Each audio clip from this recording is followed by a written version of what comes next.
السلام علیکم۔ یہ پلاسٹک کی ایک بوتل ہے۔ اس آدمی نے دماغ لگا کے فوارہ بنا لیا، آپ دیکھ سکتے ہیں۔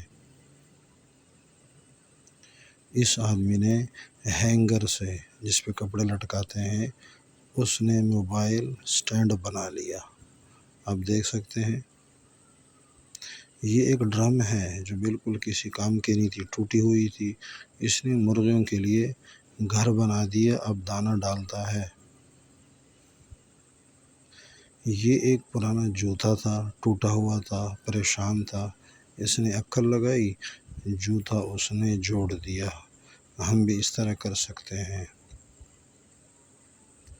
یہ ایک تار ہے، یہ صحیح کھڑی نہیں ہوتی تھی، اس نے سپرنگ لگا دیا، اب بالکل اپنی جگہ پہ کھڑی رہتی ہے، آپ دیکھیں۔ یہ ایک بوتل ہے، اس نے مرغے کے لیے دانے کے لیے جگہ بنا دیا، چاروں جگہ سے چاروں دروازے بنا لیے۔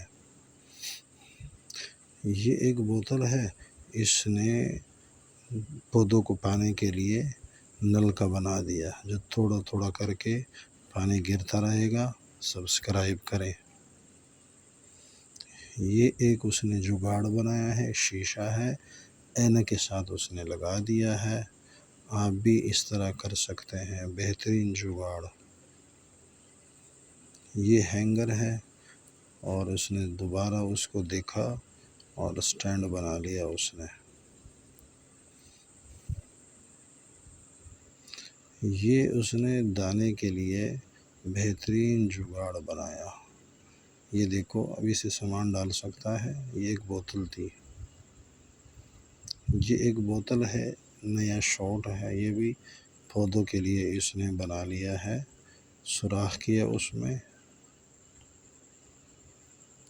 یہ دان صفائی کے لیے اس نے لیمو اور میٹھا سوڈا استعمال کیا، میٹھا سوڈا اور لیمو۔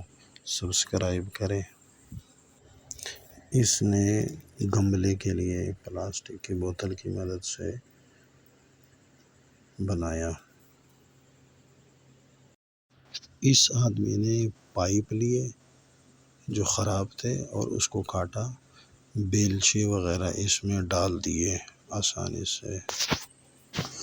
موبائل اگر پانی میں گر جائے، چاول میں ڈال دیں۔ مزید اس میں تفصیل لکھی ہوئی ہے، پوسٹ میں دیکھتے جائیں۔ یہ دان صاف کرنے کا طریقہ ہے، میٹھا سوڈا استعمال کرنا ہے۔ یہ بھی صفائی کرنی ہے، موبائل کے اگر پانی میں گر جائے اس کی صفائی کریں، اور بہترین طریقہ ہے۔ یہ پنکھا صحیح کرنے کا جگاڑ ہے، یہ آپ تصویر میں دیکھ سکتے ہیں کیا طریقہ اختیار کیا ہوا ہے، اس کو دیکھ لیں آپ۔